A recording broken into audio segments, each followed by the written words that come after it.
Good afternoon. Welcome. My name is Zachary Bennett. I teach in the political science department here, and I'm the assistant director of the LeFrak Forum on Science, Reason, and Modern Democracy.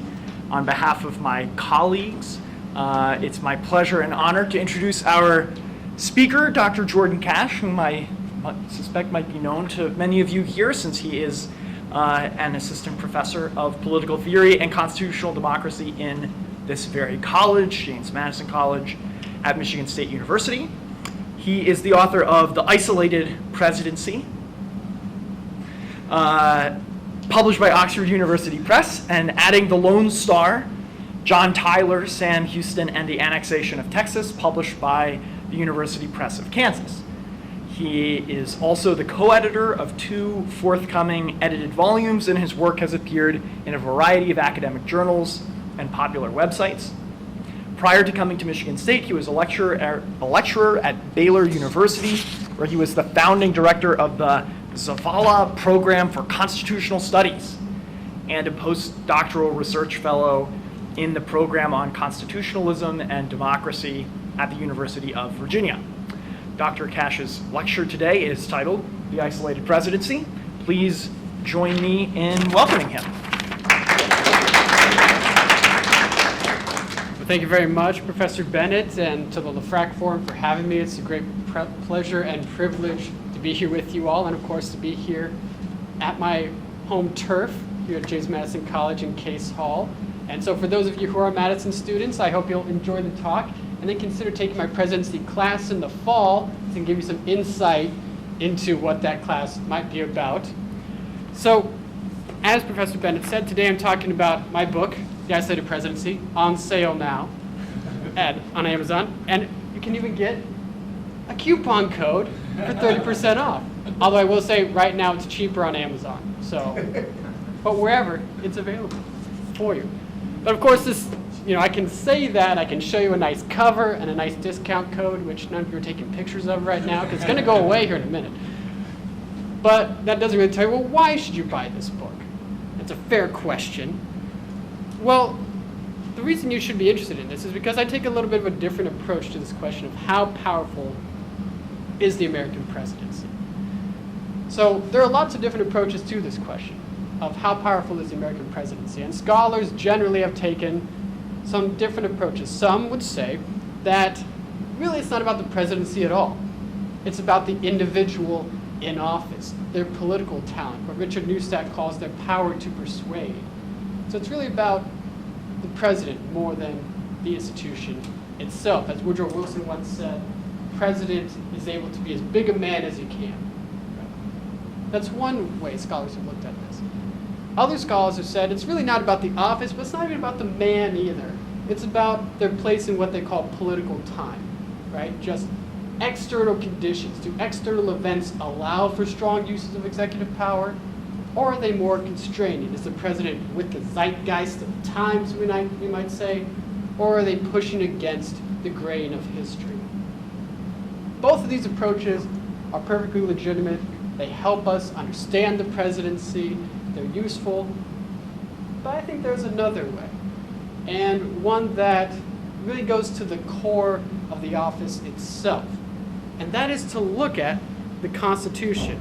Because these other approaches tend to ignore the Constitution.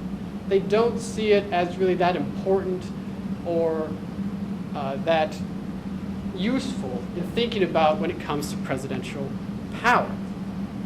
So my approach argues that the Constitution creates an empowering logic within the presidency, and that this shapes presidential behavior.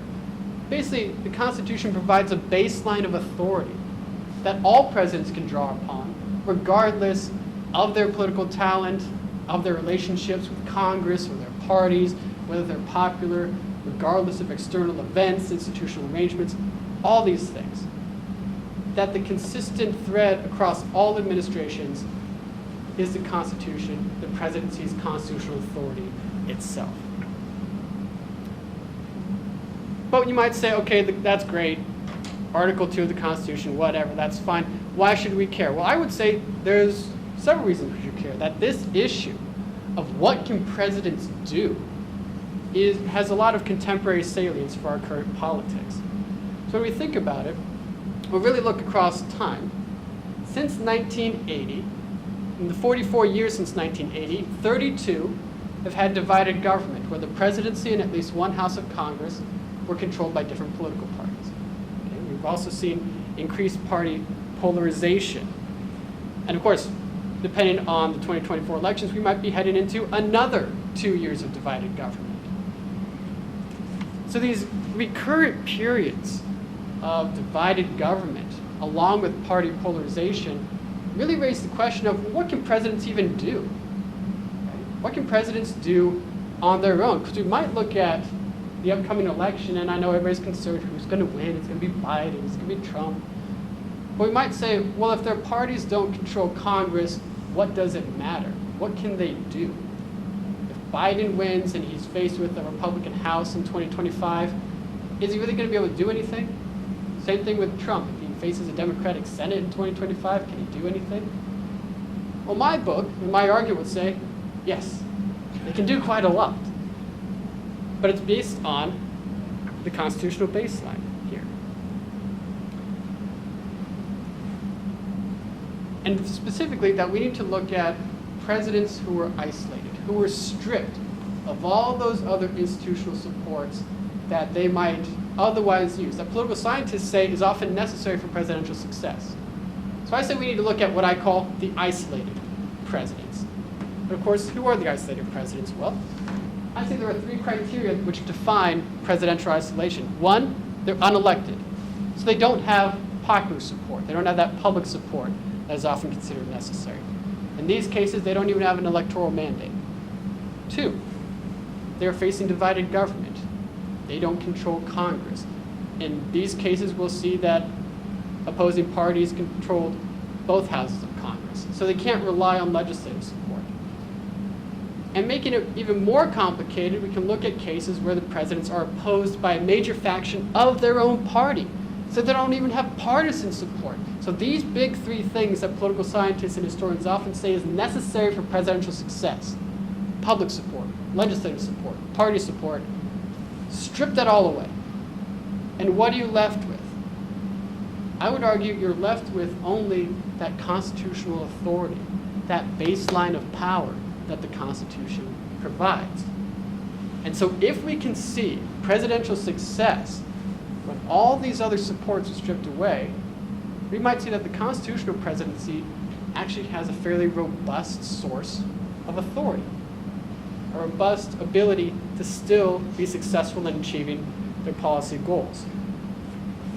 And so using this method, well, we can ask, well, who are the isolated presidents? Who's really in that bad of shape? Whose luck is that bad to be unelected, face divided government, and be opposed by factions of their own political party? Well, we can use those 3 criteria to figure it out. So I only picked the last 10 presidents, excluding Biden, because he's not done yet. But we can see, based on these 3 criteria, that presidents often have varying levels of isolation, right? So Lyndon Johnson is unelected when he comes in after the Kennedy assassination. He's got a divided party that's factional with the Southern Democrats, but he doesn't have divided government, so he's got a little bit of leeway. Richard Nixon, he is elected, but he has divided government. He's got a factional party. Then everybody since Reagan has had divided government at one point or another, and maybe a factional party. But the only guy of the last 10 who's been unlucky enough to hit the trifecta here is Gerald Ford. Unelected, divided government, and a factional political party. When we extend this analysis back all the way to George Washington, we can find 2 other cases of isolated presidents. Those luminaries of presidential history, who I'm sure you all can name and know exactly what they're about: John Tyler, Andrew Johnson, and Gerald Ford. And I won't ask how many of you have never heard of those names before. That's okay. But when we look at these guys, we can see they're in pretty bad spots, institutionally speaking. We're going to get John Tyler, the first vice president to ascend to the presidency after the death of his predecessor. So he's already got kind of a legitimacy question, right? He has to actually set the precedent that the vice president becomes president when there's a vacancy. fact, he's called his accidency. That's how much of a legitimacy problem he has. The nicknames used to be pretty good. His accidency. But then he makes the situation even worse, because he starts using the veto power, and he vetoes his own party's legislation. So what does his party do? They kick him out. They kick him out of the party. The Whig Party kicks him out, and Tyler not only becomes an accidental president, but now he's that anomaly of presidential history, the president without a party. He tries to go to the Democrats, the other party at the time, and they say no thank you. So now Tyler is opposed by both party organizations at the time. Not great. Andrew Johnson, Southern Democrat, Abraham Lincoln's vice president, comes in after the Civil War, after Lincoln's assassination, a Southern Democrat surrounded by Northern Republicans in Congress and in his cabinet, who then gets in so much of a fight with Congress, he becomes most famous for being the first president to be impeached. Not a great legacy. And survives removal by a single vote. Not great. And then Ford. You gotta love Gerald Ford a little bit. I feel an affection for Gerald Ford. He's from Omaha. I'm from Omaha. He ended up in Michigan. Here I am in Michigan. We're living parallel lives. Of course, Ford, and I know here at Michigan State we shouldn't feel sympathy for Ford since he went to that other school down the street in Ann Arbor. But let's empathize with him a little bit. He isn't even elected vice president. Right? He's the first vice president to become vice president without ever even having faced a national election. Through the mechanisms of the 25th Amendment, he's nominated by Nixon, confirmed by Congress. Then Nixon resigns. Ford comes in after Watergate. You have the 1974 midterms, Democrats, the Watergate babies, they're called. They come in, dominate Congress. And then he faces Ronald Reagan as a primary challenge for the Republican nomination in 1976. So he's opposed on the left, on the right, no real basis for an electoral mandate at the national level. All these guys are in terrible institutional positions. And it gets even worse when we consider historically, they're also president at points when Congress is doing its best to reassert itself, to constrain presidential power as much as possible. Tyler with the Whig Party, whose sole kind of binding feature was their opposition to executive power. Johnson, the Republicans in Congress went to reestablish themselves after the Civil War. And of course, with Ford, the Democrats in Congress wanted to restrain what was called the imperial presidency. And then, to an effect, they're so successful, it becomes known as the imperiled presidency during Ford and Carter's administration. So not just in their own administrations are they having a tough time, but historically so, the presidency is at its lowest ebb. So you might say, why on earth would you look at these guys for examples of presidential power, right? These are the losers. It's not Washington or Lincoln or somebody like that. These are the guys that we look at as what not to do. But I would say, far from that, it's because of their uniquely disadvantageous situations that they can provide the most insight for us on constitutional presidential power. That we can look at them as the least likely cases with a strong exercise of presidential authority. And what I mean by that is, if we were to expect a president to be unable to strongly exercise executive power, to strongly exercise executive authority, we would assume that president is unelected, facing divided government, and opposed by a major faction of their own political party. So if even these guys can be successful, that tells us that the baseline of presidential authority, set there by the Constitution, is actually fairly solid, and it's much higher than we might otherwise expect. So by observing the isolated presidents, I contend that we gain three general insights about presidential power. The first being a clear view of what I call presidency's constitutional logic, and I'll define what I mean by that more in a minute, but it's that idea that the Constitution creates an empowering logic that both empowers presidents and orients their behavior. So when we strip away all these other confounding factors, and we see presidents who have nothing but the Constitution to rely on, we get a clearer view of how the Constitution is strengthening them and orienting their behavior. The second thing is illustrating how presidents might resolve constitutional ambiguities and tensions. So here at James Madison College, I think many of you have read at least parts of the Federalist Papers, parts of the Constitution. There are some parts that maybe aren't so clear, that aren't, where it isn't quite evident how they should be interpreted. Well, the isolated presidents, given that they are stripped of these other factors, give us an idea of how presidents might interpret those ambiguities, might try to resolve tensions within the office itself. And we can see that they do so often in very similar ways, which suggests that there's a common presidential construction on how presidents choose to interpret their powers and resolve these ambiguities. And then the last thing, because they have no other supports to rely on, no other institutional supports, we can see how the Constitution provides presidents with substantial power and agency, that it provides the presidency with enough power to have some success. Now, I'm not saying that any of the guys are overwhelming successes, but it allows for at least presidents to be effective to some degree and in particular areas, as we'll see in a little bit.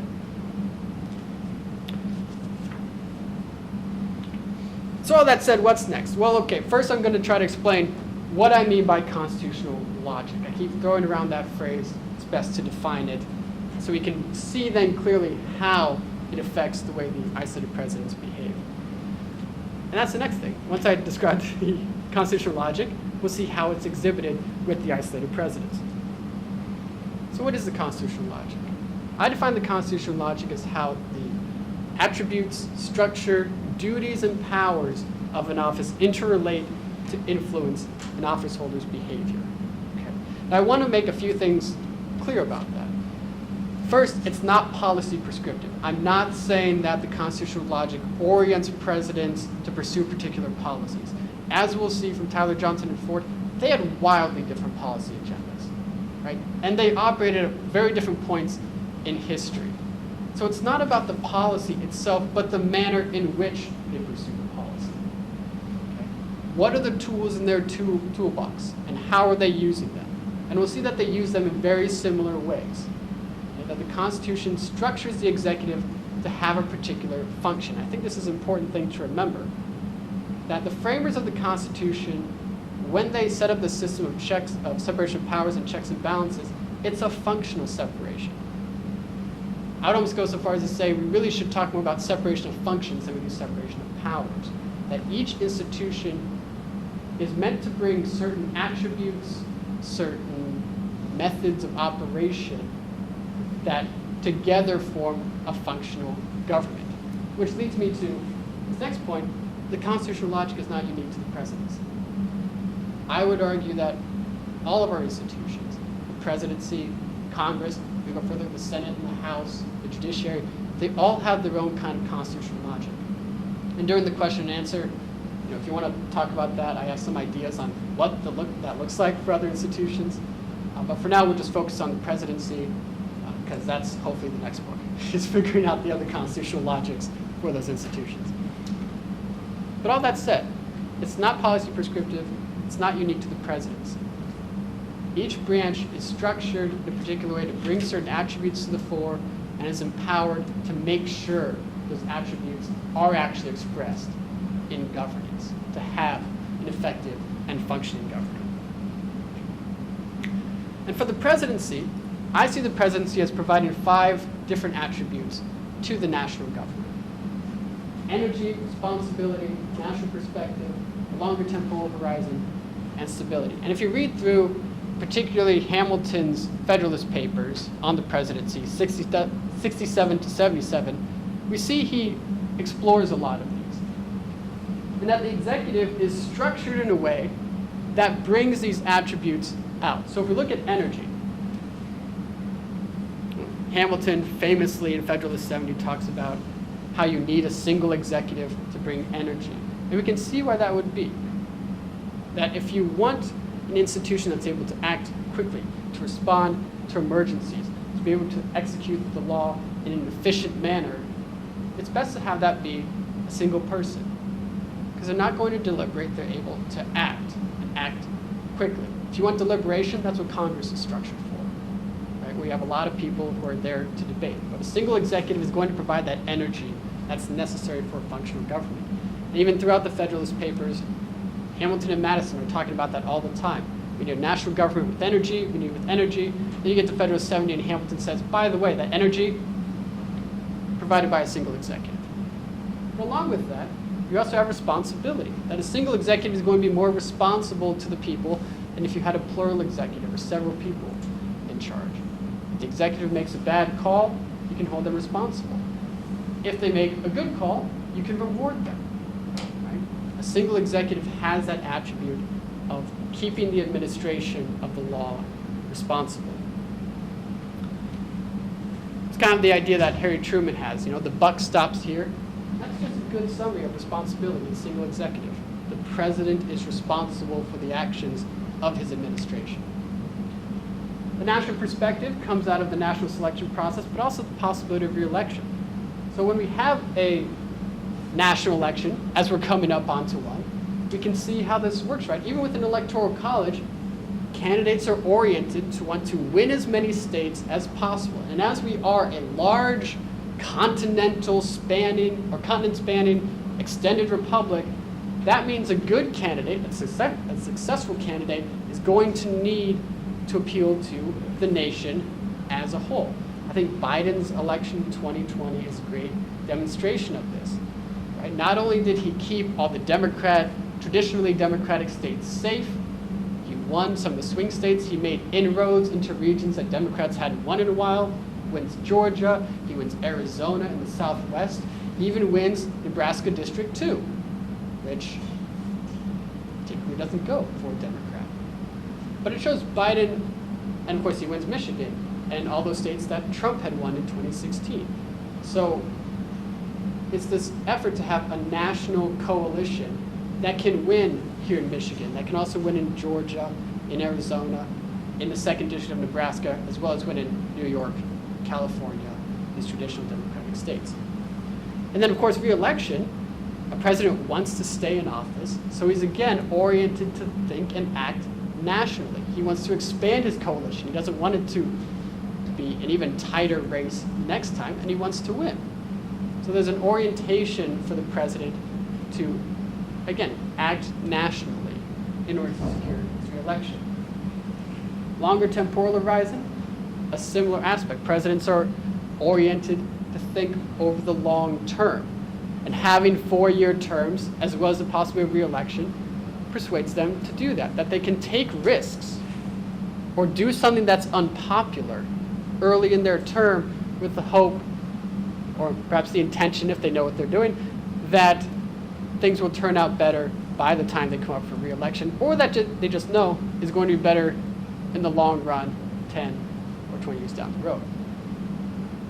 And similarly, term length in the possibility of re-election allows for stability in the law. Presidents have the opportunity to entrench their policies so that hopefully they don't get overturned by the next administration, and to seek to, again, kind of think through, how can I have policies that will last more than just 2 years like a member of the House, but much longer than that. Okay. So to reiterate, the constitutional logic is how the office's attributes, structure, duties, and powers interrelate to orient the behavior of an office holder. We just talked about how the attributes and the structure can interrelate, that the structure allows for these different necessary and needed attributes to come to the fore. So then the question becomes, how do the duties and powers interrelate with those structures and attributes? Well, I think we can most clearly see how these things fit together by breaking the presidency down a bit. And particularly by breaking it down into presidential roles. So I break it down into 5 roles: chief executive, chief legislator, chief diplomat, commander-in-chief, and chief constitutionalist. And within each one, we'll be able to more clearly see how particular duties and powers are associated with particular roles. Okay. And how within the roles bring out certain attributes more than others. Okay. Let's start with the chief executive. The chief executive, the president, is responsible for the executive branch, and that primarily brings out the structural attributes of energy and responsibility. And we see that very clearly with Andrew Johnson's Reconstruction policy. So, Andrew Johnson comes in after Abraham Lincoln has been assassinated.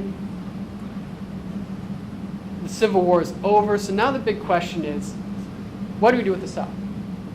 How do we bring the South back into the Union? Are we lenient? Are we punitive?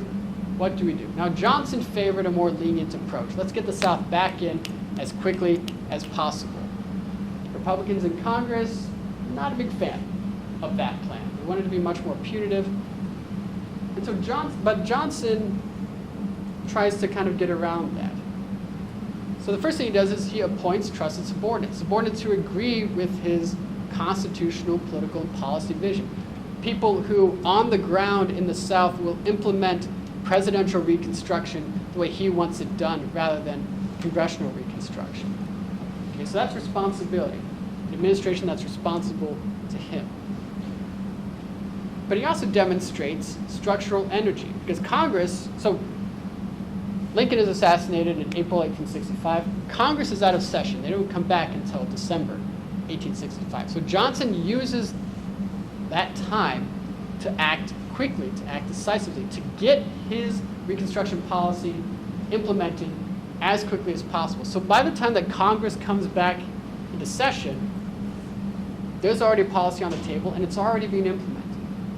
Right? So Congress has now been placed in a reactive position. Johnson has used what political scientists call the first mover advantage. He made the first move, so now everybody else has to react to what he's doing. And even after Congress passes certain laws trying to limit Johnson's authority, trying to set a different tone or a different track for Reconstruction, Johnson demonstrates there's a continuity in the executive. Right? Congress goes out of session, the courts go out of session, the executive doesn't. The executive, by its nature, is a continually operating branch of government. And Johnson is able to exploit that. So whenever Congress is out of session, he goes right back to what he was doing before, acting energetically, getting his own policies in place. So the end result is that Reconstruction looks a lot more like Johnson wants than it does like what Congress wants, exploiting the structural responsibility, energy, and continuity of the presidency.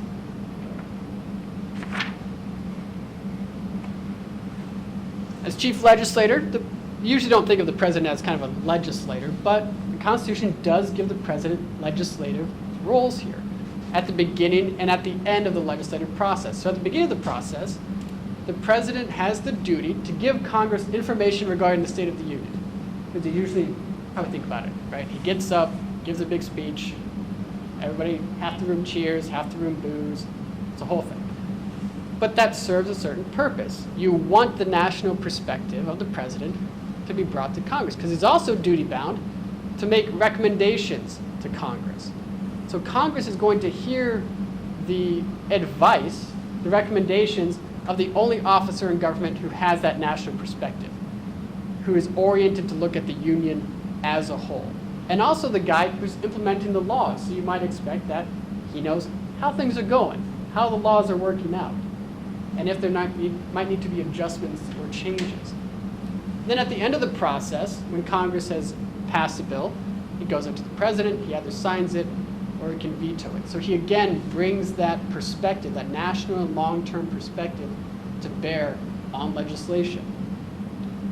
Now with the isolated presidents, it's kind of interesting. So they all recommend legislation, but you can imagine that without a support of Congress, without support of party coalitions, they don't listen to the isolated presidents. But they do their due diligence. They do recommend legislation. Or I should say, for the most part, they don't listen. We'll see some instances where they do, but for the most part, they don't. So what we really see with the isolated presidents is they use their vetoes a lot. And they actually show us some of the nuances in the veto power. So first, blocking legislation. That's typically what we think of when we think of vetoes. That a veto is used to stop legislation in its tracks, to kill the bill, you might say.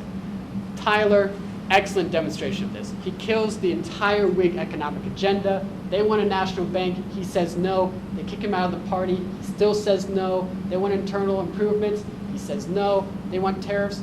Still says no. He's able to do that even after the Whigs try to amend the Constitution to make it so a bare majority can override a veto. They can't do it. So the veto is a very powerful tool, powerful negative tool of blocking legislation. So if the president's goal is simply, I don't want to do what Congress wants, veto is great for that. Right? But there is also a more positive aspect, and that's what Gerald Ford shows us. So presidents, when they veto something, they also have to send back veto messages explaining why the legislation was unacceptable. Ford was great at using his veto messages to explain how the bill could be changed in such a way that would make it acceptable. So Ford uses it as a revisionary tool to open up a constitutional and legislative dialogue with Congress of how can we make this legislation better. Now the result is that Ford and Congress are often able to come to compromises with each other. Ford doesn't get everything he wants, Congress doesn't get everything they want, but they each get something they can generally live with. It's not a great legislative achievement, but it's not nothing either. So the veto can have this positive element to it in addition to the negative element. But then you might say, okay, that's all great and all. Congress can override vetoes. It's true, but it's really, really hard. 2/3 of both houses is a pretty high bar to override a veto. Now, that's not to say that Congress can't do it. Johnson, for example, shows us that a united Congress can override vetoes pretty effectively. But Ford also shows us that if you are strategic about it, you can protect your vetoes by trying to sow divisions and prevent overrides. So what Ford would often do is if Congress was about to override one of his vetoes, he would try to build an ad hoc coalition that was just big enough that they don't. And often it would be based on what the particular issue was, targeting members of Congress to just persuade them, well, you know, this might be good for your district and things like that. So the president, knowing that overrides are hard to get, that it is a high bar, can be strategic and protect their vetoes, and thereby forcing them back to the negotiating table. So Congress doesn't quite get everything that they want. So again, nuances within the veto power here, demonstrated by the isolated presidents. Chief diplomat allows the president to consider long-term possibilities as well as the national perspective. What's good for American diplomacy, what's good for American national security. And in each case, we see that the isolated presidents do pursue their diplomatic agenda quite energetically. They are the first movers. They're usually the ones taking the initiative and doing things before Congress can even consider it. This is most evident with Tyler, and particularly in his annexation of Texas. So Tyler, for example, he opened up the negotiations with Texas. He didn't tell Congress about it. He kept it secret. That's another structural advantage of the single executive. And even when he presents the treaty to the Senate and they reject it, Tyler is able to keep pursuing it. He's able to set the diplomatic agenda, so much so that he makes it the main topic of the 1844 election, which Tyler is not even a candidate in. He's that unpopular, but he's still able to make annexation the core issue of that election. So then when James K. Polk, who is pro-annexation, wins, Tyler's able to push it through and achieve annexation. And if you want to know more about that, I have a very good book that just came out like a month ago, Added the Lone Star, John Tyler, Sam Houston, the Annexation of Texas, also available on Amazon and wherever books are sold. Maybe that's another talk, but it's a very good book, and it's short. But it gets into the kinds of executive power that can be used, especially in foreign affairs. And in the book in particular, it compares Tyler and Sam Houston, two American presidents working on the same issue at the same time, but from very different constitutional, institutional, geopolitical, and political aspects. But Tyler, for himself,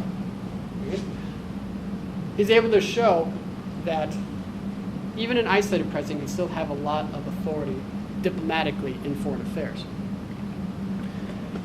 As a commander-in-chief, it's pretty natural that we would want our commander-in-chief to be able to act energetically, to be responsible, and to have that national perspective, right? If it's national security, you want a national perspective. You don't want somebody to be overly concerned with the security of, say, California and not concerned about security in Michigan or Florida. You want that national perspective.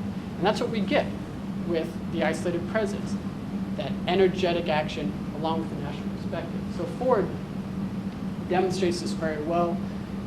In the aftermath of the Vietnam War, he acts energetically to evacuate Americans from South Vietnam as it is collapsing to North Vietnamese forces.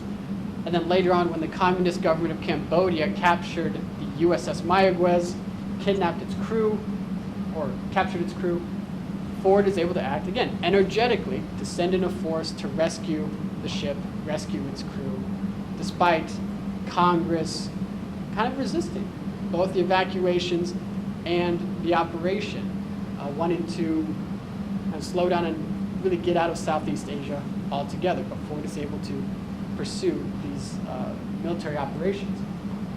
And another thing we see with the isolated presidents, particularly Johnson and Ford, is how pardons can be used as part of military policy or national security policy. So both Johnson and Ford are confronted with this interesting situation where post-war, we have large groups of Americans who are really at odds with the government. In Johnson's case, the question is, what do we do with the Confederates? These people who had betrayed the Union, who had fought against the Union, what do we do with them? In Ford's case, it was, what do we do with people who had evaded the draft during the Vietnam War? How do we bring them back into the political community? So it's really a question of how do we bring Americans back together in the post-war period as we transition to peace. And for both Johnson and Ford, using their national perspective, considering what they believed was in the best interests of the United States, their solution was pardons, forgiveness, mercy. Bring them back in without punishment. Now we can, debate whether that was the right call or not. The point is, they were able to do so unilaterally, and they effectively took those decisions out of the hands of Congress using their pardons. It was a presidential decision based on their own national perspective and what they believed would best transition the nation from a state of war to a state of peace. And then the role of chief constitutionalist. Now I should say, the prior four roles I did borrow from a scholar named Clinton Rossiter. He breaks down the presidency into different roles. This is one that Rossiter does not talk about, but I think is very important, which is the idea of the president as a co-equal interpreter of the Constitution. So often we think that only the Supreme Court can interpret the Constitution. But the president is also positioned and oriented to think about the Constitution and to act on his interpretation of it. We even see that in the presidential oath, that the president is tasked with to protect, preserve, and defend the Constitution of the United States. Well, to some degree, that requires the president to assess what is the Constitution? What are the threats to it? And even with things like the veto, we see presidents, when they receive legislation, one of the things they have to do is consider, is this bill constitutional? Not just is it good policy, but is it actually constitutional? And we see all the isolated presidents doing that. They often use their vetoes and often reference their oath of office to make constitutional arguments when they veto legislation. Sometimes it's to preserve the executive branch. As I said, Congresses in this period are really trying to impose themselves, to encroach on the powers of the executive.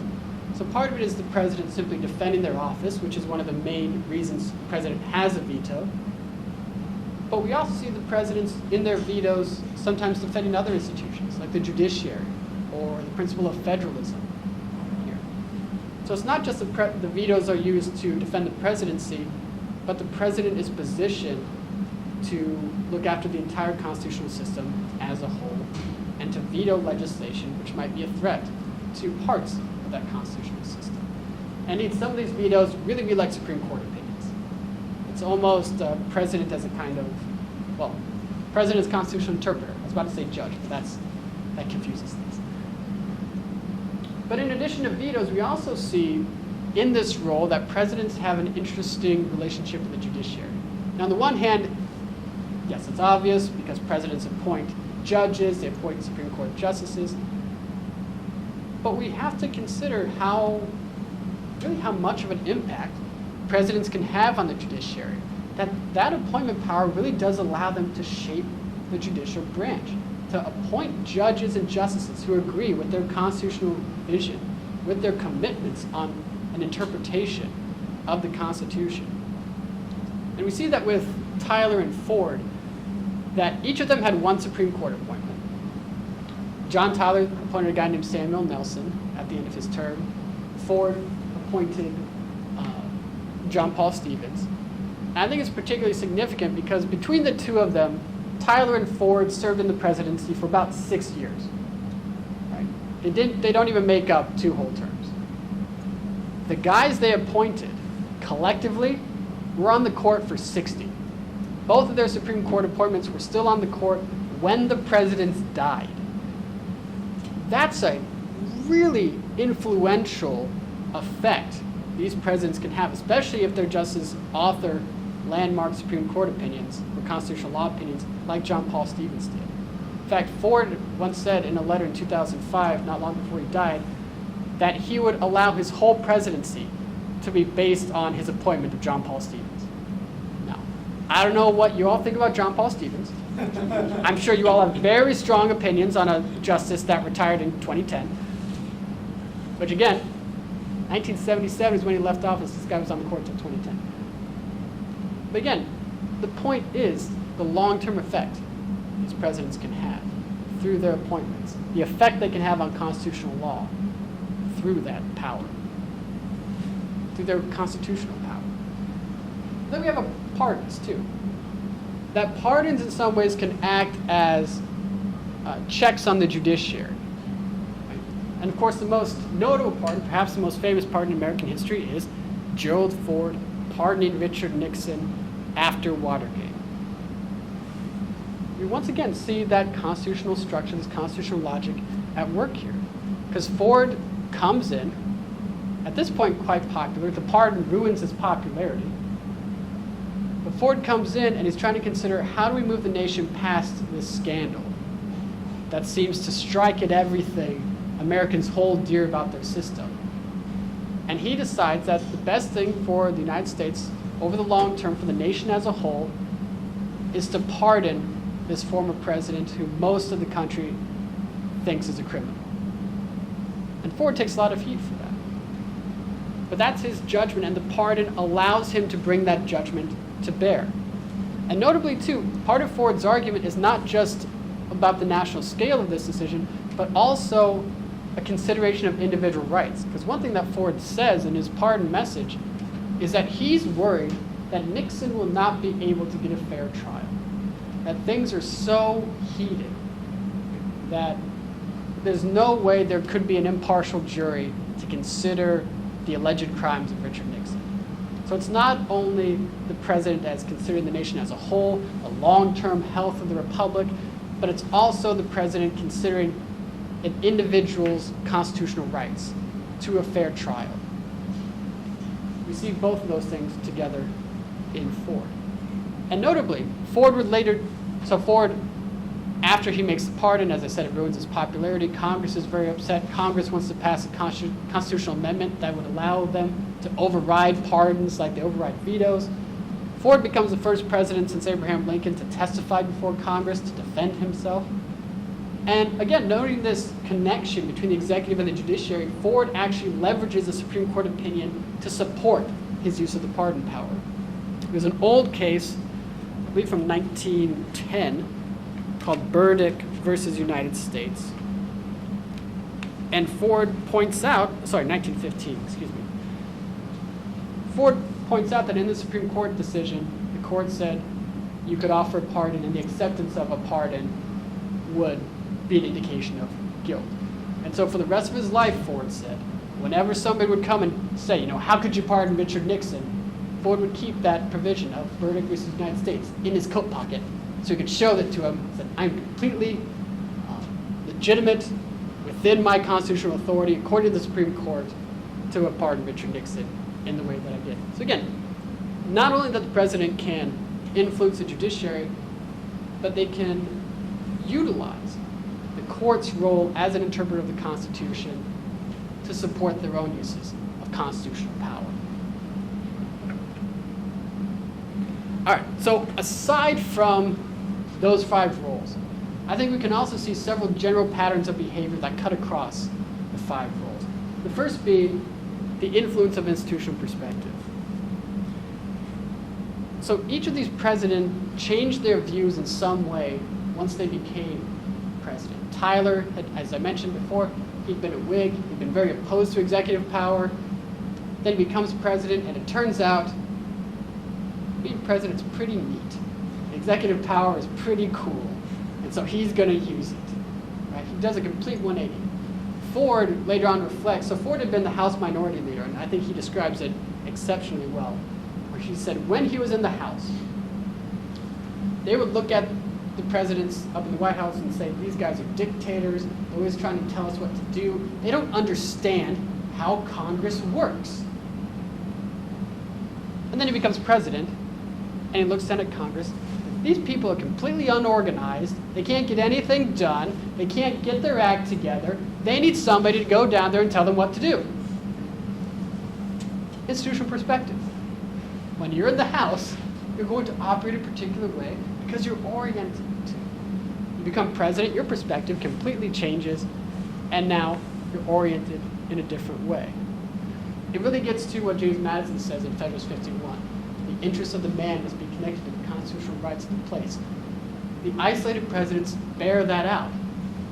That when you change institutions, your perspective and your behavior tends to change.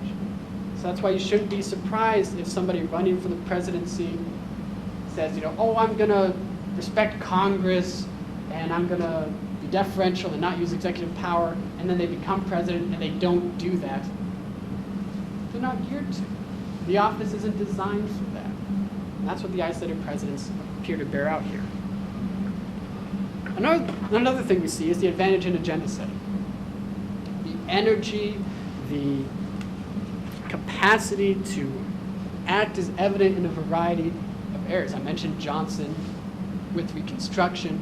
He sets the Reconstruction agenda even as Congress keeps trying to override him over and over again. Tyler, I mentioned, was able to set the agenda of an entire election over the annexation of Texas, despite not being a candidate, despite having a treaty rejected. He's still positioned as kind of the focal point of American government as president to orient the agenda, to set what we are going to do. And we should remember, they're able to do that without party or popular support. Right? They're doing it of their own volition without the assistance of these other institutions. Another thing we see is that generally these presidents are all stronger in foreign policy than in domestic policy.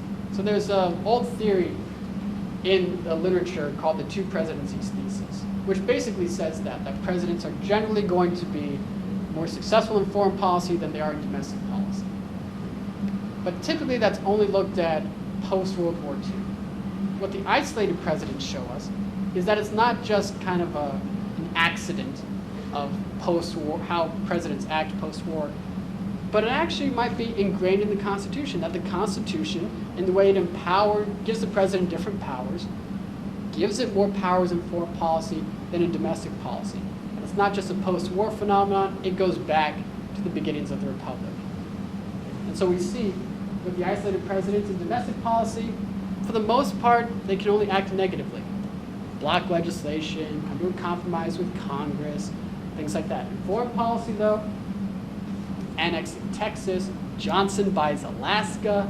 These are big, positive accomplishments that the presidents are able to achieve, not just simply negative accomplishments or trying to come to rough compromises. A fourth thing we see is an appeal to popular opinion. Now, as I said, these guys are not popular. Some of them might have started out popular, like Ford, but they don't stay that way. After Ford pardons Nixon, his approval rating drops 30 points overnight. It's not a good thing. But yet, throughout their presidencies, they keep trying to appeal to popular opinion, to develop that connection with the people. So I think we see a couple things here. Number one, that the Constitution in itself is enough to provide these presidents with the authority they need to be successful. They don't need to be popular to get their agenda through. The Constitution provides what they need. But at the same time, the Constitution does orient presidents to want to have that popular connection, to appeal to the people. Sometimes you see in the presidential literature that the president is either all devoted to the people or it's a completely legal thing that never needs to interact with the people. These cases seem to suggest that, yes, the Constitution provides enough power that you don't need popular support, but that presidents are going to be incentivized to try to create that popular support. And in some cases, these isolated presidents are able to generate that popularity on a kind of policy by policy basis. So Tyler, even though he's unpopular, Texas annexation is popular. So he's able to leverage that popularity as demonstrated by the 1844 election to get that through. So there is an incentive here that may not be necessary, but which can also be useful. And then finally, resolving constitutional ambiguities. I think we see this on a couple levels. First, with regard to the presidency itself, that there are areas where there might be tensions between those different attributes. So I mentioned earlier you had those 5 attributes. 2 of them were responsibility and stability. But what we see with the isolated presidents is sometimes those come into conflict. So each one kept their predecessor's cabinet when they first come into office, which makes a certain amount of sense. There's stability in administration. You kind of keep things the same. You don't want to rock the boat too much. But then at a certain point, all 3 purge their cabinets, essentially. And they get their own people in there. They reject administrative stability so they can have political responsibility. Which suggests that in that ambiguity, when there is a conflict between those attributes of stability and responsibility, presidents are going to prefer political responsibility, to have an administration that's aligned with them almost every time, rather than have a stable administration. So that's one way we see this resolution of constitutional ambiguities. Another one, kind of a broader one, is this question of what happens when you have a conflict with constitutional values. So, for example, with Andrew Johnson, during Reconstruction, there is this conflict between, do you uphold the rights of newly freed African Americans in the South, or do you uphold the traditional idea of states' rights? Johnson upheld states' rights over the individual liberties of freed African Americans. It points to first of all, that there can be this conflict of constitutional values, and the president is positioned to adjudicate that conflict in how they pursue policies. It's also a good reminder that presidents can sometimes make very morally questionable and bad calls. Who the president is, when they are confronted with these conflicts and constitutional values, is very important. You can maybe just think of how would Lincoln have adjudicated that dispute versus how we know Johnson did. The person in office does matter because that person is given this authority, is given this capacity to resolve tensions between constitutional values.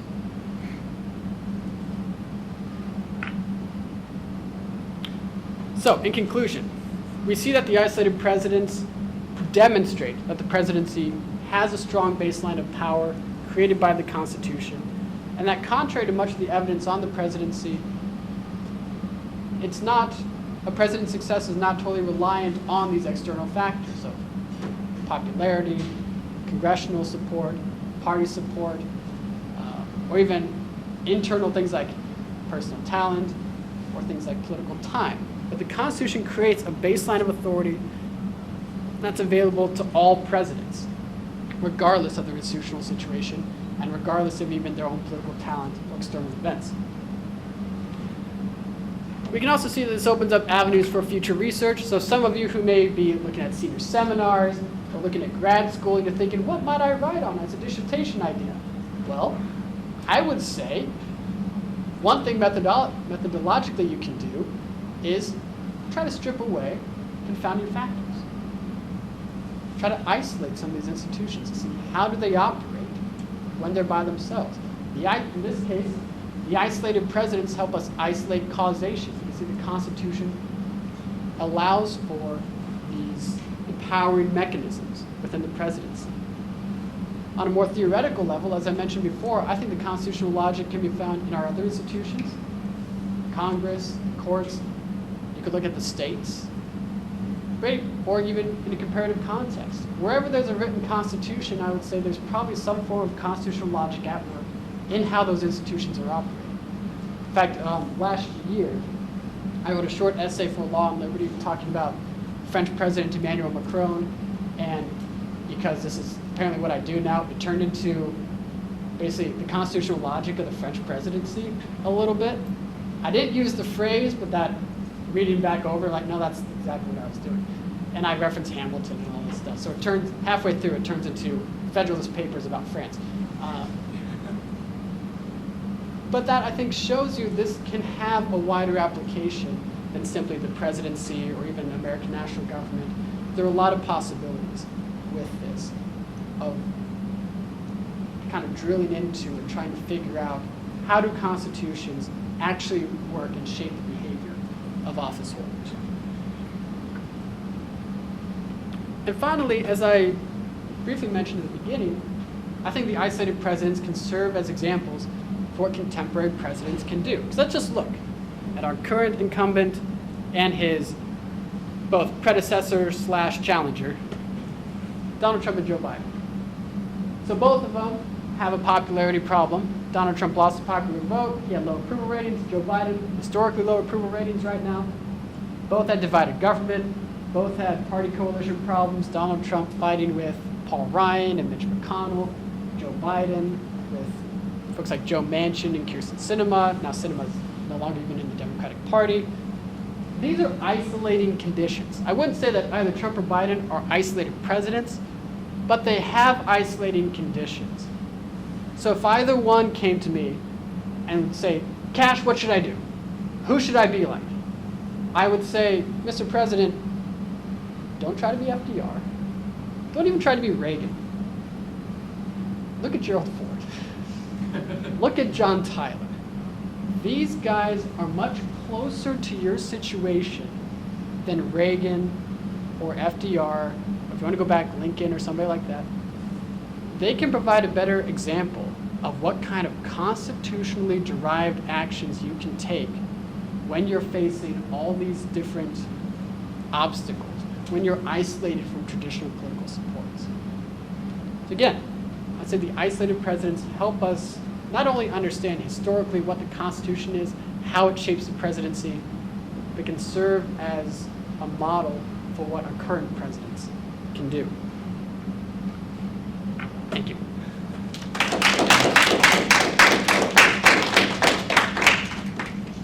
I have a little microphone that I'll pass to who would like to ask questions. As Professor Lorch's hand went up very quickly. Which, I'm well, we'll wait for the microphone. Oh, there's your mic. Great. Sure. Yeah. As long as the camera stays where it is, that's some consolation to your viewers. So I want to, well, let me pick up where you left off with, I think the last two substantive points that you made are, one, that presidents, of course, can, using these powers, make very morally questionable bad calls. And two being that, one could say, if your phone rings tonight and it's from one of the campaigns, look, you have all these powers that you can use. And I guess my question, it's gonna start bad and hopefully end less bad. Isn't what you're describing exactly what's wrong with American politics? That presidents have all of these powers and they can do all of these things on their own. And I would say our presidents don't seem very ignorant of this fact. If anything, they seem a little too seized of their powers and a little too willing to use them. And isn't this one of the main things that's driving a lot of our problems? Thinking about argument, we were just talking about the author of the theory of executive-driven polarization or whatever, executive-driven partisanship. I mean, isn't this a big problem? And then to put this question in the context of your talk, I guess it gives me the following trains of thought. First of all, you talked a lot about the Constitution as dictating a series of, the constitutional logic as dictating a series of powers that presidents can use. My response to that would be there are obviously good and bad uses of these powers. And so does the constitutional logic dictate what uses of these powers are good and what uses are bad? And are there constitutional purposes in addition to constitutional powers that should be part of a fuller account of what presidents can do within the Constitution? And what would that look like? One thing that came out of your discussion of the different, the constitutional logic, you talk about energy and responsibility in the national perspective and the temporal horizon. All of those add up to, one of the president's jobs is obviously to maintain unity. And this is clearly in tension with the exercise of power because generally unity requires restraint. Rather than, not always, but at least part of the time. Could you have given an account of the constitutional logic as dictating the president as unifier as opposed to the president as an exerciser of power? And this leads me into another question, which is why scholars of the Constitution are so fixated on presidential powers as opposed to other sides of the presidency. But I'll postpone that. But yeah, that's, I'm sorry, my somewhat contrarian question. But if you have any thoughts about that. There's a lot of good in there. I'll try to address as much as I can. So to begin with, I think your last substantive point first of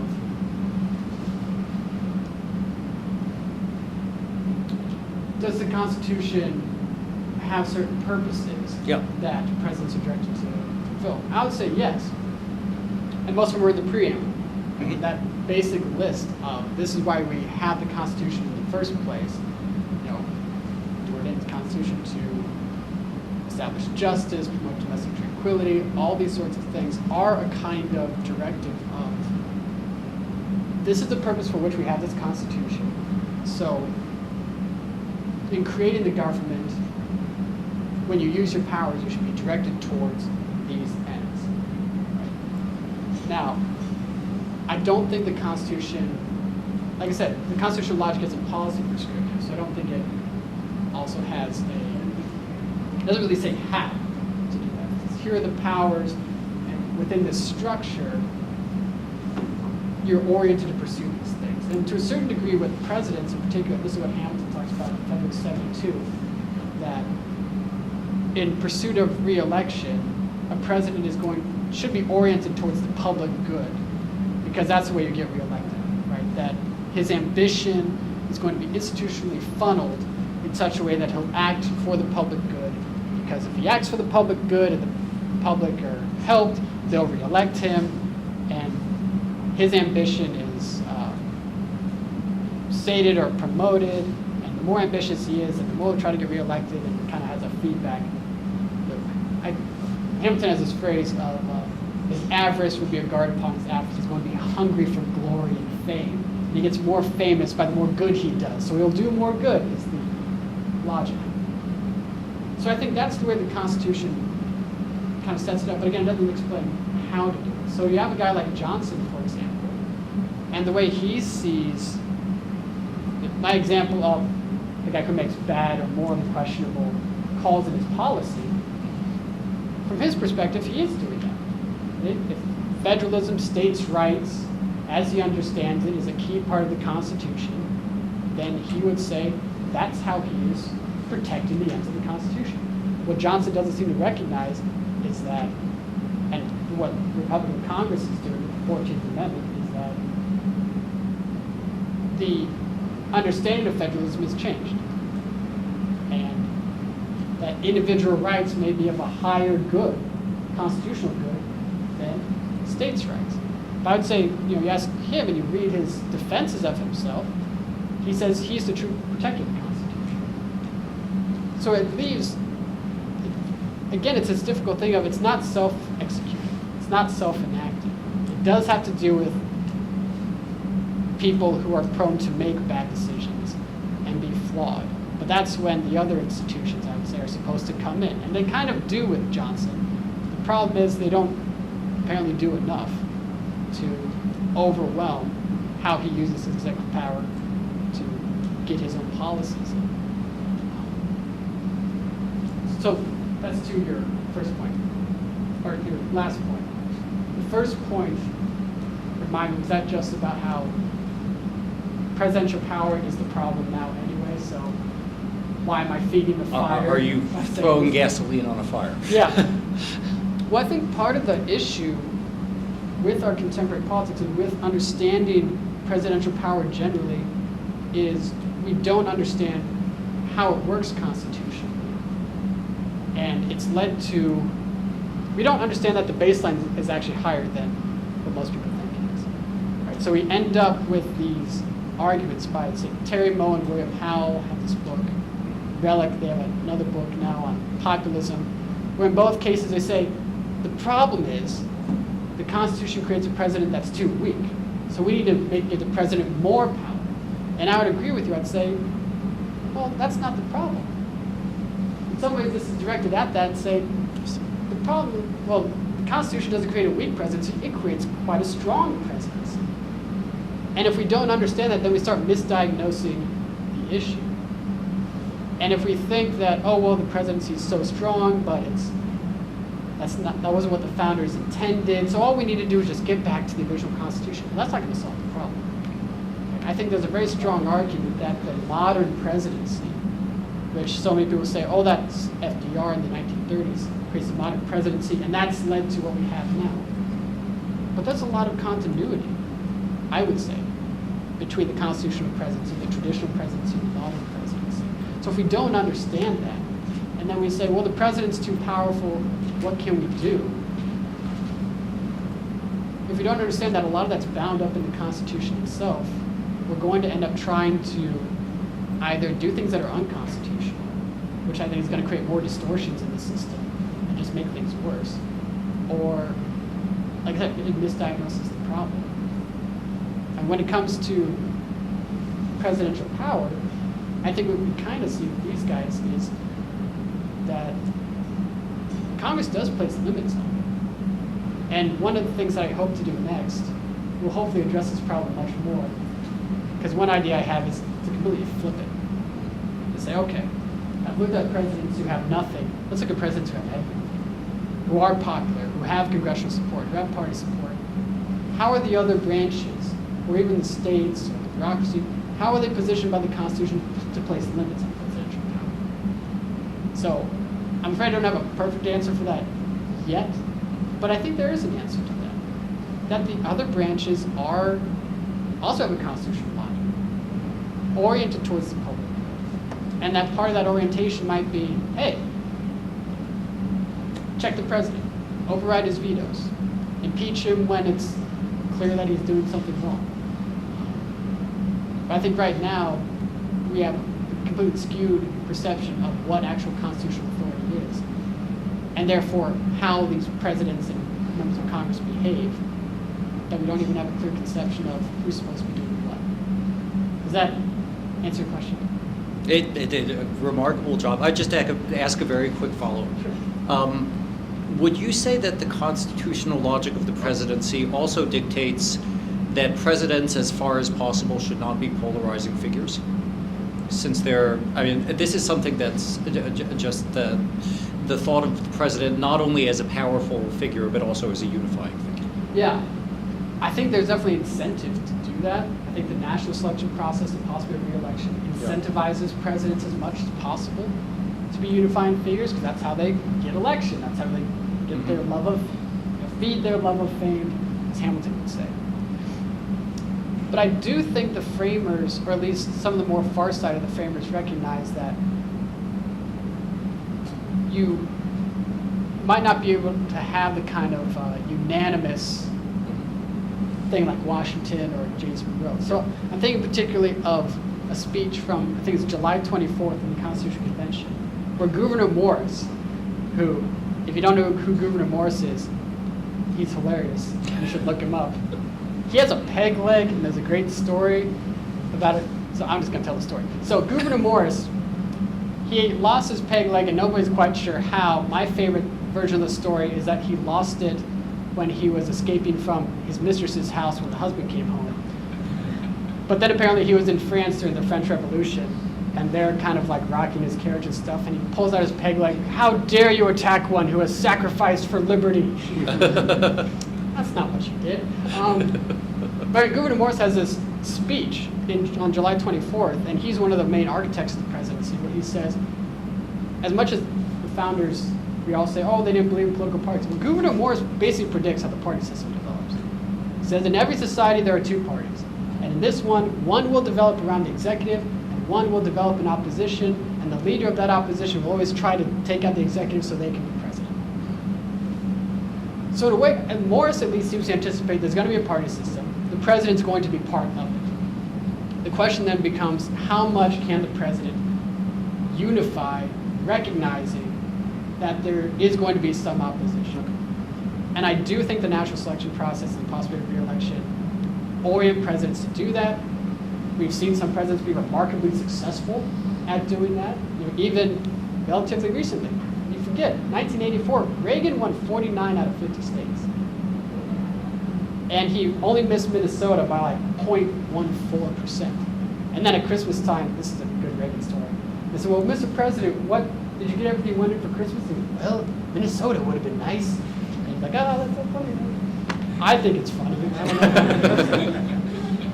But, so I think there's this tension. They're realistic about the possibilities of the president being a uniting figure. And they structure it to be that. But I think there's a recognition by at least the far-sighted founders that it's going to be competitive, it's going to be difficult. Thank you. If there's a student hand, we'll wait for that. Pass it. Are you going to Dick? First of all, on the question of what we don't understand, I think it's pretty obvious that what we, the people, today don't understand, and what political scientists today don't understand, among other things, is simply constitutionalism. What constitutionalism is. And secondly, on the question of unity, it seems to me that it's not just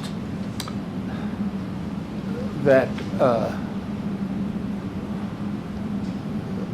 the founders should have, if they didn't, understand that parties were inevitable in a popular government.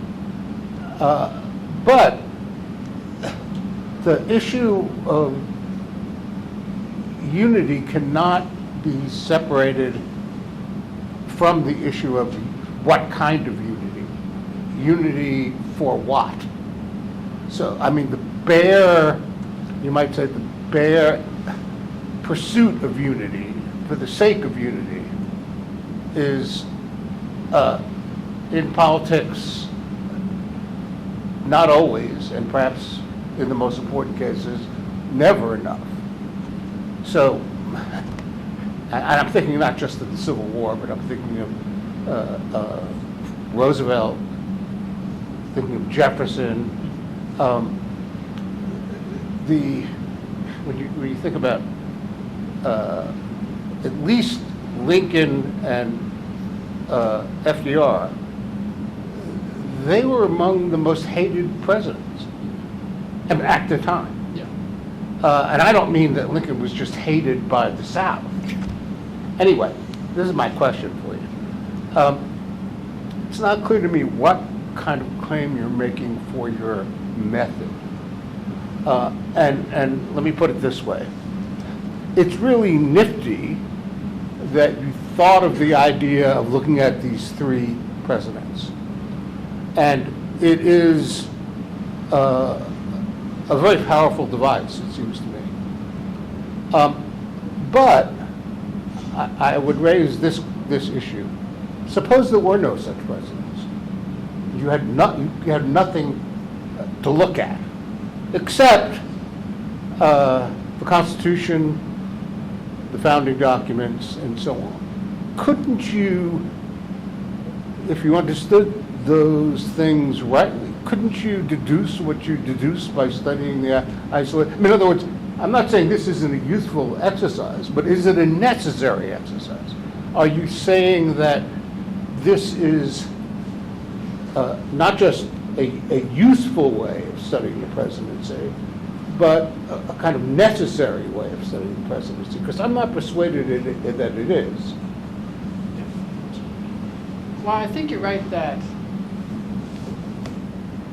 you can see the constitutional logic in every presidency. So you can see it in Lincoln, you can see it in Washington and Jefferson. I think the problem that we often run into, or that scholars often run into, even scholars who I admire greatly and agree with, when they talk about the constitutional presidency and they use those examples, what makes it clear that it's constitutional? Right? When we talk about Washington, yes, he's using constitutional authority, but he's also George Washington. Right? In a way, he's granting the Constitution his own personal legitimacy. So how much is it him and how much is it the office? When we go to Lincoln, the Civil War, that's a massive external event that allows for all this possibility of executive power. Even Jefferson, well, he's got dominant, or FDR, Jefferson and FDR, I think, are in a similar spot. Dominant parties in Congress. In FDR's case, you've got an economic crisis and a war that allows for more uses of power. In Jefferson's case, he controls Congress behind the scenes, probably like no other president in history.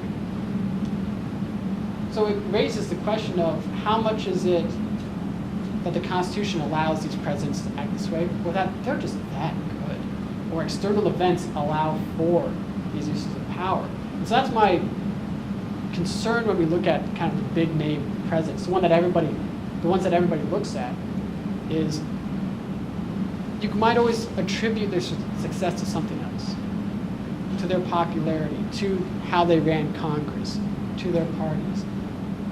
So I think these cases are useful because, like I said, they strip all that away. Because yes, you could deduce the constitutional logic by looking at the big names. And when I initially wrote my dissertation, that was going to be the intent of the last chapters. I was going to take FDR or Reagan or somebody and try to show how the constitutional logic is weaved through in them too. But then I realized that kind of detracts the power or the power of the argument. So I took it out. Which is a good lesson to you students. Sometimes the way you plan it out is not the way that it ends up. In fact, that's almost every case. But all that to say,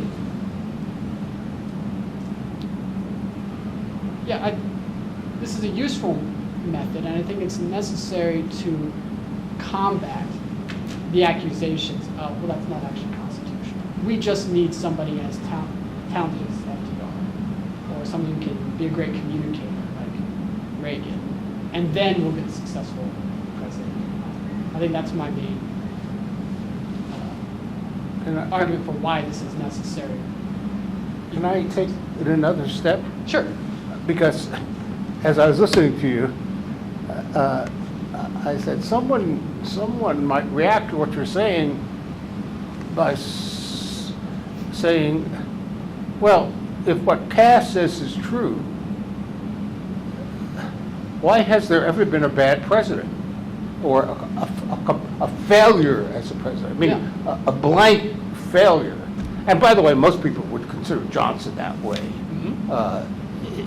despite what you say. So what light does this kind of analysis shed on the question of bad presidents? And what I mean by that is bad presidents from the point of view of this analysis, just seem to be presidents who either don't understand the presidency or are just completely incompetent. I mean, they just have no political ability at all. Because if they understood the presidency and if they had some political ability, then they wouldn't just be blanks, according to this analysis. Yeah, so that's good. I think we can talk about bad presidents in a couple different ways. One is just normatively good or bad. Right? Were their policies good for the country and actually advancing the country? And on that score, I would agree with those who say Johnson was a bad president. Right? His policies did not help the country like he thought they would. When I talk about successful presidents, it's did they get their stated goals through? Right? Were they able to enact their agendas? That's what I mean when I talk about Johnson or Tyler Ford being a success. Not that they were actually good for the country or not. I think that's the normal question. But to your question of bad presidents, I think you hit on something that I haven't quite articulated yet. I'm still kind of thinking through. But this question of, you might say, constitutionally illogical presidents, right? So, let's see if I can find it. So here's some hard cases like that. Right? They have, for example, John Quincy Adams chooses the administrative stability over political responsibility. Right? So when I said earlier that they're going to choose responsibility over stability most of the time, one of the exceptions is John Quincy Adams, because he keeps pretty much, he doesn't really remove anybody. And as a result, he has an administration full of people who support Andrew Jackson, which is not helpful, to put it mildly, to his agenda. Because he had a conception of what the executive should be, and that it should be this unifying figure, but that includes not removing people for partisan reasons. I think he misdiagnosed and misunderstood the incentives of his office, or in this case, ignored the incentive of responsibility, embracing another incentive of stability, but at the expense of his administration. So there I think he is looking at the constitutional logic and he embraces one over the other, but it's not the one he should have embraced. Right? It's one that he makes a bad call. And I should have started with this. The constitutional logic, in the way it orients and directs presidents, it doesn't control. Right? These are still human beings with agency. So they can push back against the logic. And I think you especially see that with Buchanan when I think speaking of the purpose, the constitutional purposes, probably the main one for the president is keep the union together. And Buchanan lets the South succeed. He ignores his primary job as president. He resists it based on his conception of really states' rights and what states can do. But then ignoring all the incentives and all the way his office is structured to be nationally oriented. So I think what we see to this question is that there can be presidents who act illogically from a constitutional standpoint and either ignore the incentives, pick the wrong incentives, or in some cases maybe they have a conception of what the executive is and they don't adjust. So another one, I have a chapter in an edited volume coming out soon, well I hope so, on John Adams. John Adams was very theoretically astute and had a clear conception of what an executive in a Republican system should be. But Adams' executive was more about balancing social orders, right? And so the way he would have considered it is an executive is mainly there to balance what he calls the democratical element in the lower house against the aristocratical element in the upper house. What's missing from that executive is any talk about energy or kind of agenda setting. And so the result, and again, this question of stability over responsibility, because he keeps Washington's cabinet. what he doesn't anticipate is his entire cabinet is loyal to Alexander Hamilton and not to him. And he doesn't do anything about that until his last year in office when he switches. So with Adams, I think you see a guy who, for most of his presidency, is acting illogically and is only slow because he has such a commitment to what he conceives an executive should be. And it's only towards the end that he shifts and is reoriented by the office's constitutional logic, that he embraces responsibility, he starts acting more energetically, directing Congress, and things like that. But if he hadn't in that last year, then he would be up here too, as a guy who acted illogically because he was too wedded to what at that point was an executive that wasn't constitutional. Does that answer your question? My understanding is that we have this room only until 6:30, and it is past 6:30. Oh my goodness. So we probably need to call it here. I'm sorry you didn't have more time for We have questions. large enough, you can fight off. Should we maybe. fight off? I mean, is there anyone who's here for another reason right now? Okay. Well, we can ask questions. I don't see, yeah. Well, let's see. Is there another question from the audience? We'll take one more. There is. All right. Oh, does he need the mic? Oh, yeah. Thank you. Hi, thank you for giving this talk. The question I had is, in studying the isolated presidency, we're studying how strong the weakest presidents are, and and some of the arguments for how much power the Constitution vests in the president sometimes are a little stretched. But these are veto power or pardon power, powers that everyone agrees the president has. And I'm asking, my question is, did the founders fail or lack the foresight in creating such a powerful actor that, in a way, did they, fail to create a republic, that we can have an unelected actor in the political system for years that can go around creating all these problems and messing with other branches? Yeah, that's my question. I would say no. I think the framers were very intentional in creating a strong executive, that they recognized the necessity of a strong executive even in a Republican form of government. So, I briefly alluded to this earlier. You look at the Articles of Confederation that doesn't have an executive, it doesn't have a judiciary. The early state constitutions, where most of them have very weak executives, and the problem is more legislative supremacy, majority tyranny, things like that. So I think coming from that perspective in the Constitutional Convention, in the Federalist Papers, the concern is more about legislatures. And Madison has this great line in Federalist 48 where he says that in Republican systems, all powers can be subject to the legislative vortex. Right? That legislatures tend to predominate in Republican systems. So the challenge of the founders is, how do we craft an executive that's not monarchical, that is Republican, and is safe for Republican government, but still provides the energy and stability, all those attributes that I listed up earlier. And so I think that's what the founders are focused on. They are focused on creating a strong executive, but one that's still safe for Republican government. I think they see that safety coming in the fact that there are terms and elections. There is a capacity for Congress to override many of the president's actions, checks with appointments, the Senate being able to confirm appointments and things like that.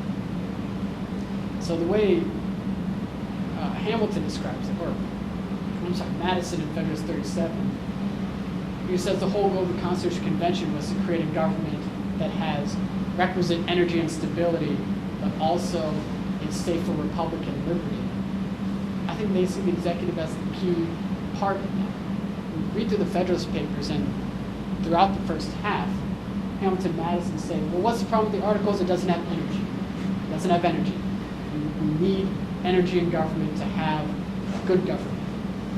And so if you're reading the Federalist Papers cover to cover, they're almost priming you. Right? If you start to buy their argument by Federalist 27 or so, we're like, yeah, energy. It does need energy. That's true. Then you get to some of the other Federalist Papers where 27 or 46, where they say, well, you know, people are going to be more tied to their states unless the administration at the national level is good. I'm like, oh, that makes a lot of sense. Then you get hit on Federal 70, and Hamilton says, by the way, that energy that is so necessary,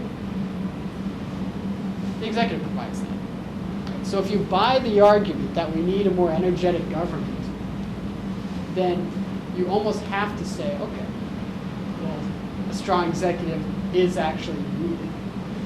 And they would also look to the examples of past republics, so ancient Greece and Rome, the Renaissance republics of Italy. What are they typically lacking? Strong executives. What typically happens? They fail. So I think they're very conscious about creating the need for a strong executive in a Republican system that is able to push back against legislative power that had been a problem for them. Can I ask a quick follow-up? Yeah. I mean, they clearly wanted a strong president, but did they intend the They gave all of these. Article 1 is so long, giving Congress all of these powers.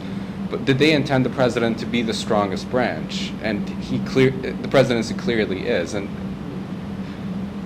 also the other point about other republics, didn't they fail from appointing an executive that at some point stopped listening to the Senate and became tyrant? So to your first question, or first point, sorry, now I'm thinking about the second point. What was the first point again? They wanted a strong president, but did they want the president to be the strongest actor? Right. Well, there I would disagree with you. I don't think the presidency is the strongest branch. I think it might be structurally the strongest in that it's more able to do certain things, but Constitution. Let me put it this way. I think Congress is probably the most powerful branch constitutionally, but it's structurally the weakest. Right? You have to have a unified Congress for it to actually fully use its power. The closest we get is probably the Congress that fights Johnson, right? Where you have, the South isn't in it yet. Republicans have these dominant supermajorities. So that's why they're able to override over 70% of Johnson's vetoes. And so as strong as the veto is, it can't stand up to a fully unified Congress. And it's able to limit Johnson in some, I've emphasized the powers here, but in the book I point out all the places where the president's failed before I get to their successes. And they do fail a lot. We have to remember, these guys they don't dominate Congresses. They only establish the baseline, not the limit. So I would disagree that the president is the strongest branch. I think the founders will too. Now, you could make the argument that they maybe went too far, that perhaps in their effort to limit legislative power, strengthen the executive, they made the Congress too structurally weak and the president too structurally strong. That's a possibility that I think is open to debate. I'm not really sure where I fall on that specifically. But I don't think they see the president as the strongest branch. At a minimum, they would see it as strong enough to push back against Congress. And I think that's what the Iceland presidents demonstrate. And it is strong enough to push back against Congress and to achieve certain things. So the second point, Rome is an interesting case, which I think is the one you have in mind about an executive able to ignore the Senate, but that's a long crumbling of norms and constitutional structures before it gets to that point. And even the consuls, that's still a plural executive, right? It's still plural. So you've never had a case before you had a single strong executive. Like you could argue that the Roman consuls, their executives, were quite powerful, and they were, but there were still two of them, which created different kind of tensions and incentives and pressures. So I think what the founders are unique in, and one of their great innovations and successes, is the single strong executive. And definitely the founders learned from that. Right? Hamilton talks about the consuls in Federalist 70. Rome is, and other republics are mentioned throughout. I think what you see with other republics is usually They're torn apart by internal strife. That's Madison's point in Federalist 10, where I need a large republic, because if it's too small, factions going to tear it apart. And that's probably the most common reason that the Greek at the time republics fall, not so much executives, from my understanding. Yeah, that question is a version of what seems to be a very deep question, and a very hard one to reach an unambiguous conclusion to. Because you might say that, put yourself in the founder's shoes. So you have a whole history of popular governments to look at. And you also have theories of different kinds of regimes, starting with Plato and Aristotle being probably the most comprehensive, along with Montesquieu, attempt to give an account of the variety of regimes and the principles. So if you looked at the history of what they call republics, what do you see? First of all, you do see they tend to be short-lived. Two, they seem to be inherently unstable. They seem to be inherently weak. Again, in comparison with monarchies, empires, and they do seem to lack energy, except when they're in decay and basically they become tyrannies. So what do you do about that? You want to correct, if possible, you want to correct all of those defects. In fact, Hamilton goes so far as to say, well, if you can't correct these defects, you can't defend popular government. I mean, that's how serious these defects are. I mean, only a fool would defend popular government just because it's popular, but if it fails in every other respect.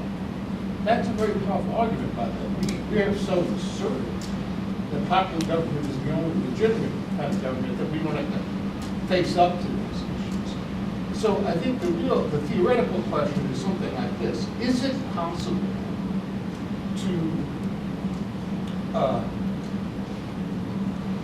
overcome the characteristic diseases and effects of popular government while still maintaining popular government? And the traditional answer to that question before the founders was no. It was impossible. And therefore, popular government in a way, almost no one before Rousseau argued what we call popular government was the best form of government, much less legitimate. So did the founders succeed? Well, again, you can look at it in a couple of ways. You could say, yes, they succeeded insofar as the American regime has been successful in life. Certainly not perfect, all kinds of effects, but insofar as it's been generally successful and has lasted much longer than most popular governments. One of the ways you could say they were successful is they redefined what popular government is. They redefined it by making it less intrinsically popular. And that was a kind of sleight of hand. And then we moderns, came to accept this redefined understanding of what popular government was and accepted it as popular government rightly understood. But in fact, what the founders did, they attempted to find ways to provide the qualities that mixed regimes provide. So monarchy could provide energy, the Senate could provide, will not be very without having a genuine mixed regime. regime, and therefore having a genuine popular government, a government that matters in sense that is wholly popular. So one question is it wholly popular? Or is it only wholly popular in some new sense of what constitutes being wholly popular? So that if they really don't solve the problem, they create what is in effect a modern, modified version of the mixed regime, which we have come to call populism. Or the other alternative is they really did succeed because they did, through the inventions of prudence, come up with ways that you could have an head executive that was still popular, that was still Republican, a Senate that could provide some, not all, of what a hereditary Senate could provide, but enough so that it was still popular, but it was still provided some, at least some of the key characteristics of what a Senate looked like. And you could do that with every one of the institutions, especially, for example, the judiciary, which is, think of the judiciary. If they attended a judicial review and thought that that was a necessary ingredient, well, how could you justify something like a lifetime institution with the power of judicial review, which is not necessarily the ultimate power to decide all constitutional? How could you justify that as a popular institution? And the answer is, well, if you think about it traditionally, you can't. On that note, I think we have to conclude at 6:47 we cannot persist in any attempt to justify it. So, I mean, what are you afraid of? It's 6:48. That's the next book. So yeah, thank you very much. Please join me in thanking our speaker.